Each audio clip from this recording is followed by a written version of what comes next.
Bapak, Ibu, dan saudara-saudari yang dikasihi Tuhan, hari ini kita akan mengakhiri Mazmur 23. Mazmur 23 ayat 6, kebajikan dan kemurahan belaka akan mengikuti aku seumur hidupku, dan aku akan diam dalam rumah Tuhan sepanjang masa.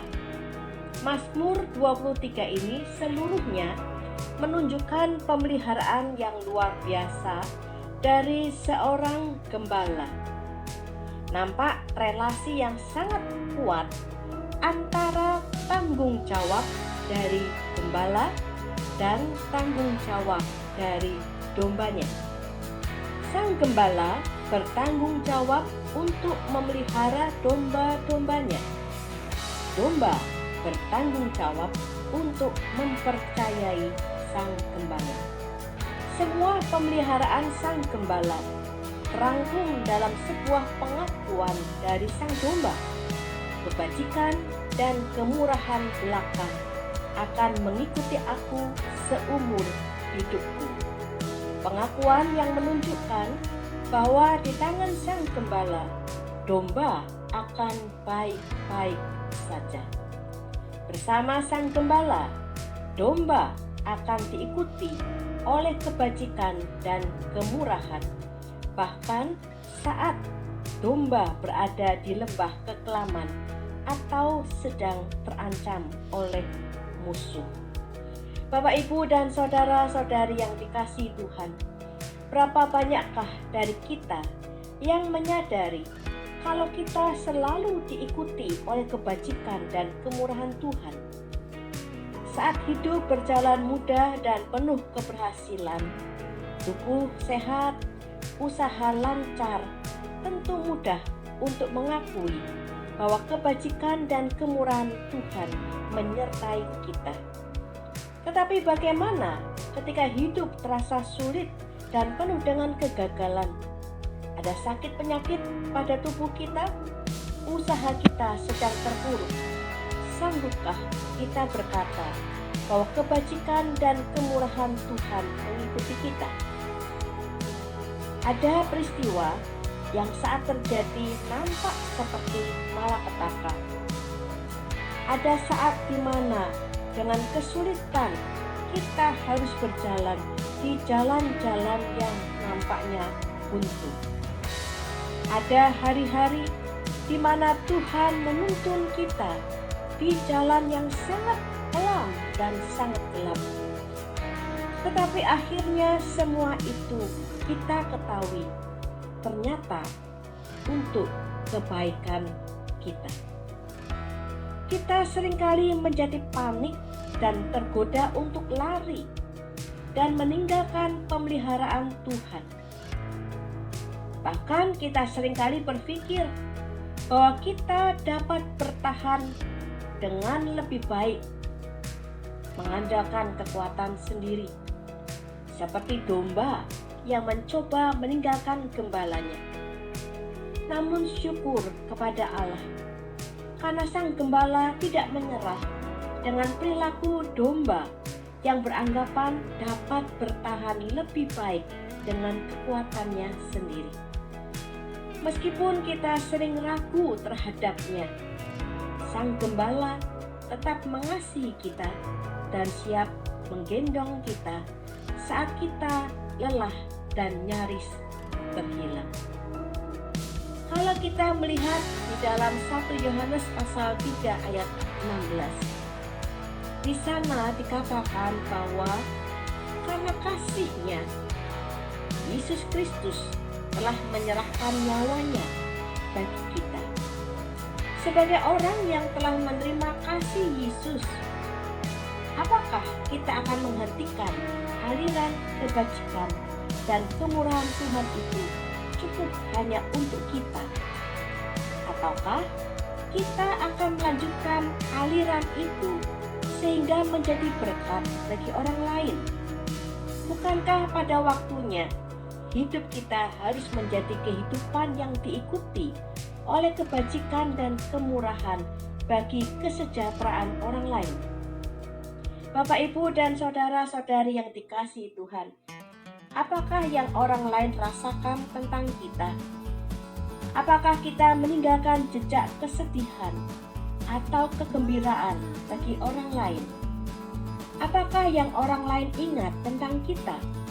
Kemurahan dan kebajikan? Ataukah orang lain lebih memilih untuk melupakan kita? Apakah hidup kita menjadi kesukaan bagi orang lain atau menjadi kedukaan bagi orang lain? Beberapa orang meninggalkan kekacauan yang disesali kemanapun mereka pergi. Satu-satunya ukuran yang nyata dan praktis dari penghargaan kita terhadap kebajikan dan kemurahan Tuhan adalah sejauh mana kita pada gilirannya siap menunjukkan kebajikan dan kemurahan kepada orang lain. Sang gembala puas melihat dombanya terpuaskan.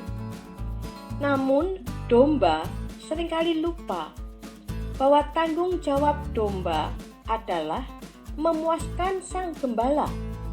Kepuasan sang gembala adalah ketika domba juga menjadi alat berbagi kebajikan dan kemurahan kepada domba yang lain. Inilah wujud kasih domba kepada gembala yang sudah lebih dahulu mengasihi dombanya. Mazmur 23 ditutup dengan sebuah kalimat, "Dan aku akan diam dalam rumah Tuhan sepanjang masa."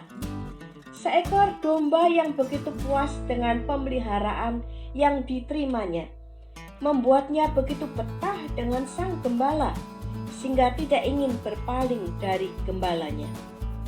Pada musim panas, sang gembala membawa domba ke dataran tinggi untuk mendapatkan padang rumput hijau. Pada musim gugur, datanglah badai dan hujan, bahkan hujan es yang memaksa domba turun ke kaki bukit dan kembali ke rumah peternakan untuk musim dingin yang lama. Gembala dan domba pulang ke rumah. Rumah dapat berarti juga keluarga atau kawanan domba dari sang gembala. Mari kita membayangkan Mazmur 23 ayat 6 ini, yaitu ketika domba pulang ke rumah peternakan. Domba-domba itu berdiri di depan pagar dan bermegah di hadapan domba-domba tetangga yang tidak dipelihara oleh gembalanya. Domba-domba ini membanggakan waktu-waktu yang mereka lalui bersama sang gembala yang baik. Nah, Bapak, Ibu, dan saudara-saudari yang dikasihi Tuhan, seharusnya kita pun bangga menjadi milik Kristus. Seharusnya kita senang saat menoleh ke belakang, kita melihat masa lalu yang menakjubkan karena pemeliharaan sang gembala yang tidak berkesudahan. Kita harusnya senang menyaksikan kebaikan sang gembala di dalam kehidupan kita dan senang menjadi kawanan dombanya. Aku akan diam dalam rumah Tuhan sepanjang masa dapat juga diartikan aku akan tinggal di hadirat Tuhan selamanya. Ini merupakan perasaan yang paling utama di dalam hidup Daud ketika ia mengakhiri kidung pujiannya. Seperti Daud, saat kita merespon sang gembala dan bergerak selaras dengan harapannya, kita akan mendapati hidup ini sungguh memuaskan dan berarti.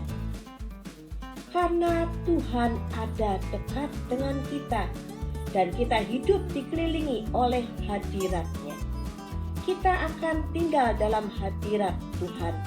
Kita akan tinggal dalam pemeliharaan Tuhan selama-lamanya. Apa yang kita rasakan saat mengakhiri perenungan Mazmur 23 ini? Tuhan beserta kita. Amin.